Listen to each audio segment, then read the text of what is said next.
ever crypto summit. It's on Friday. It's in the White House. What do you want to hear? Well, I think it's the moment when we look back in history where we have a bit of a preview, but that's the moment where I think we're going to look at that date, March 7th. 2025 is the day where we went from being in the shadows to acknowledged and recognized by the greatest government in the world, and with that, the rest of the world will follow. So we're going to hear about the strategic reserve. We'll probably have greater sense, and I imagine there's going to be some additional announcements that are going to be just as exciting. 歴史がその時動いたビットコイン戦略的準備金がアメリカの大統領令として発表され、その一部として前哨戦第1弾の準備金の発表としてビットコイン、押収した20万ビットコインを、アメリカ政府の備蓄戦略的準備金にすると発表。これに関してマイコー・セーラーがまだ、大統領が新しい、ファンド、例えばゴールドとかゴールド証券とかオーリとかアメリカが持っている準備金からビットコインに移すっていう発表がないことについて、そして他のオルトコインが準備金に入ってくることについてインタビューで聞かれていたので、そのインタビューの内容。Say you're sitting there at the table at the summit on Friday, and President Trump says, "Hey, Michael, I know you're a bigwig in the industry. What's the number one thing I should and shouldn't do with this reserve?" What would you say?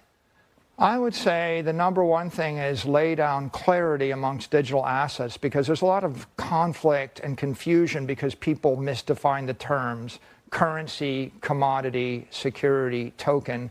I think the way to think about the industry is there's digital commodities, that's Bitcoin, an asset without an issuer.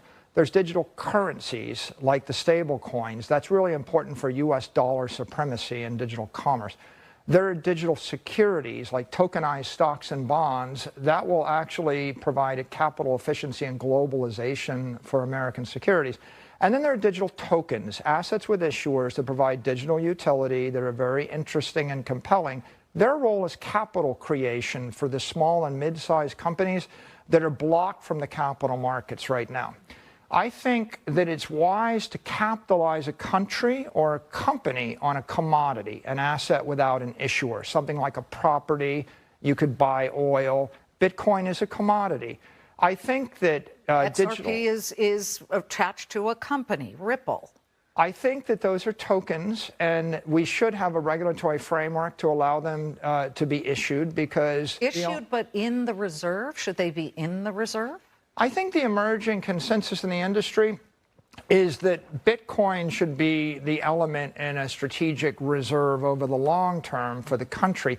But if you wanted to support various investments in a sovereign wealth fund, that would be up to the executive branch. Okay, so let's be clear. I'm hearing you say the reserve fund should really have the tested one, and that is Bitcoin, and not Solana or Cardano or Solana. The important thing to keep in mind is Bitcoin is the one universally agreed upon foundational asset in the entire crypto economy, because it's the asset without an issuer. It's neutral. 99% of the energy and the capital has flown into that one. But I want to be clear that the U.S. has the opportunity to be the leader in digital assets if they have a progressive framework that supports currencies, securities, and tokens. そしてキャシーボクことアークインベストのキャシーウッドが AI と、ビットコインの、二大フュージョンを引き起こして今後さらにイノベーションの先頭に立っていくと。さらにそれと、偶然ではないけれどもトランプが、就任の時にアメリカを、AI とクリプトの、キャピタルにすると言った通り、まさにキャシーボクが言っている AI、そしてクリプト、その他にもね、キャシーボクはメディカルとかね、そういうことも言ってるけども、これがどういうふうになるのかというのをキャシーボクがかなり詳しくインタビューで解説しているので、それを見てください。The moves in Bitcoin. I mean, we're seeing Bitcoin 27% off the highs. Does it matter to you? We keep our eye on the prize. We have a 5-year investment time horizon. And if you look at the 3-year rolling average of Bitcoin's price movements, Bitcoin's appreciation, it has always been up on a year-to-year basis. So you take 3 years, average them, and then you're into the next year, you average the last 3. That has been going up every year. It has not gone down once. So, and if you look at some of the more traditional financial indicators, Sharpe ratios, Taking me back to my CFA books There you go. with the Sharpe ratios. You'll see what a fabulous asset it has been over time. And really, most people are still, maybe not at this conference, but most people in the traditional financial world are extremely underweight in not only this technology and asset space, but also underweight our other technologies. Why? Because we live in a world, especially since the tech and telecom bust in 2000, and even more so 2008, 2009, where people are scared to invest. They want someone to hold their hand, and that hand holding is called either passive investing or benchmark sensitive investing. And so those benchmarks typically don't hold our names.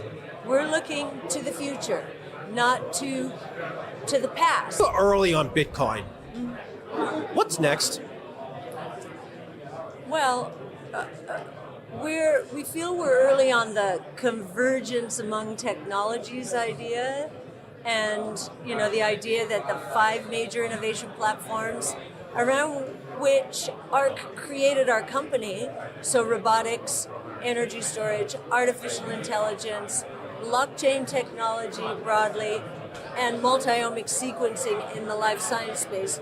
Those 5 platforms involve 15 technologies, and they are converging and creating really explosive growth opportunities powered by AI. Now, AI is accelerating the rate of change of everything. And everyone, one of our mantras is get on the right side of change. And we give our research away because we want people to understand how their lives are going to change, how their children, their grandchildren, how their lives are going, how their grandparents' lives are going to change with autonomous mobility, right? So just trying to help people understand that. And then when we say powered by AI, we're going to have both from a personal point of view and a professional point of view, agents working for us, digital agents, right? This is AI at work, and as we do, they need the wherewithal to facilitate transactions, and some of them are going to be microtransactions. Guess what's going to be involved?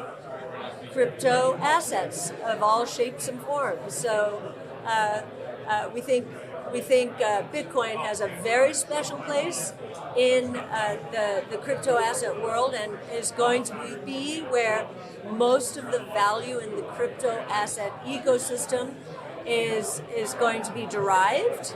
But we think that there are going to be other ways with smart contracts, so based on Ethereum and Solana, to enable some of these agents to get our work done, get our shopping done, taking the drudgery out of life. Nobody wants to shop for their own clothes, right? No, I hate it. グッドボタンとお賽銭の方もよろしくお願いいたします。お賽銭もらった暁には海鮮とか焼肉食ってきてまた写真載せます。よろしく。バイバイ。